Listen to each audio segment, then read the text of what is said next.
సౌందర్యలహరి 100 శ్లోకముల సమాహారం. ఈ 99వ శ్లోకం అమ్మవారి ఆరాధనకు పరాకాష్ఠగా చెప్పబడుతోంది. ఇందులో అమ్మవారిని ఉపాసించడం వల్ల కలిగే ఫలితాన్ని వివరిస్తున్నారు శంకరాచార్యులు వారు. ఈ శ్లోకం సౌందర్యలహరి స్తోత్రానికి ఫలశ్రుతి. సరస్వత్యా లక్ష్మ్యా విధిహరి సపత్నో విహరతే రతే పాతివ్రత్యం శిథిలయతి రమ్యేణ వపుషా చిరంజీవన్యేవ క్షపిత పశుపాశవ్యతికర పరానందాభిక్యం రసయతి రసం తద్భజనవాన్. అమ్మా భగవతి, నీ భక్తుడు కవి అయి సరస్వతితో సంపద కలవాడే లక్ష్మీదేవితో విహరిస్తున్నాడు. ఆ కారణంగా హరిబ్రహ్మలిరువురు నీ భక్తుని పట్ల అసూయ వహిస్తున్నారు. అంతేకాదు, నీ భక్తుడు మనోహరమైన శరీరం కలవాడే రతీదేవి యొక్క పాతివ్రత్యాన్ని కూడా సడలేటట్టు చేస్తున్నాడు. అయినా ప్రభావితం కాక పాశములను త్రెంచుకుని బంధముల నుండి విముక్తిని పొంది జీవన్ముక్తుడే బ్రహ్మానందం అనే రసాన్ని ఆస్వాదిస్తున్నాడు.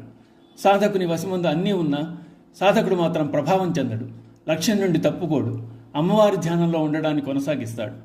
అమ్మవారు తన భక్తులకు తన్ను సేవించే వారికి అన్నీ ఇస్తుంది, చివరకు చిరంజీవిని చేసేస్తుంది.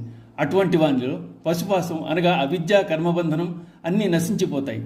అజ్ఞానం తొలగి మోక్షం పొందుతాడు. జనన మరణ చక్రంలో పడడు. పునరపి జననం పునరపి వననం పునరపి జనని జఠరేసేనం. అటువంటి వాడు మళ్ళీ గర్భమును ప్రవేశింపడు. అమ్మ ఉపాసకుడు పరమ సుఖాన్ని పొందుతూ ఉంటాడు, తనలో తానే రమిస్తుంటాడు. అది శాశ్వతానందం, అదే మోక్షం. అందుకే ముండకోపనిషత్ భిద్యతే హృదయ గ్రంథి ఛిద్యంతే సర్వసంశయ క్షీయంతే చాస్యకర్మాణి తస్మిన్ దృష్టిం పరావరే అంటోంది. ముళ్ళు పడిన జీవుని హృదయ గ్రంథి విడిపోయి పరమాత్మ దర్శనం కలుగుతుంది. అట్టివాడు కర్మలు ఆచరించినట్లు కనిపించినా ఆ కర్మలు అతడికి అంటవు. అట్టి వాణిని అమ్మ తనలో ఐక్యం చేసుకుంటుంది. భక్తి లేని వారికి, పుణ్యం చేసుకోని వారికి అమ్మను ఆరాధించాలన్నా సౌందర్యలహరి వినాలన్నా బుద్ధి పుట్టదు. హృదయమునందు నివాసం ఏర్పరచుకున్న జీవునకు దేహంతో పని లేదు. అది శరీరాన్ని ఇక్కడే వదిలి వెళ్ళిపోతుంది. సప్తధాతువులతో తయారైన దేహం పంచభూతాల్లో ఐక్యమైపోతుంది. ఈ జన్మలో సాధన ఎక్కడ ఆగిందో అక్కడి నుంచి మళ్ళీ మొదలవుతుంది జీవుని ప్రయాణం. ఈ విషయాలు చెప్తూ సంశయాత్మా వినశ్యతి అన్నాడు పరమాత్మ గీతలో. శ్రీ విద్యోపాసనలో సాధకుడైన వాడు అమ్మవారిని సేవిస్తూ సార్షి సాలోక్య సామీప్య సారూప్య ముక్తిని పొందుతాడు. ఈ 4 విధముల ముక్తి కన్నా శాశ్వతమైన సాయుధ్య ముక్తి సహస్ర కమలోపాసకులకు మాత్రమే లభిస్తుంది. సౌందర్యలహరి మంత్రపూరితం, బీజాక్షరాల సమ్మిళితం, శక్తిమయం.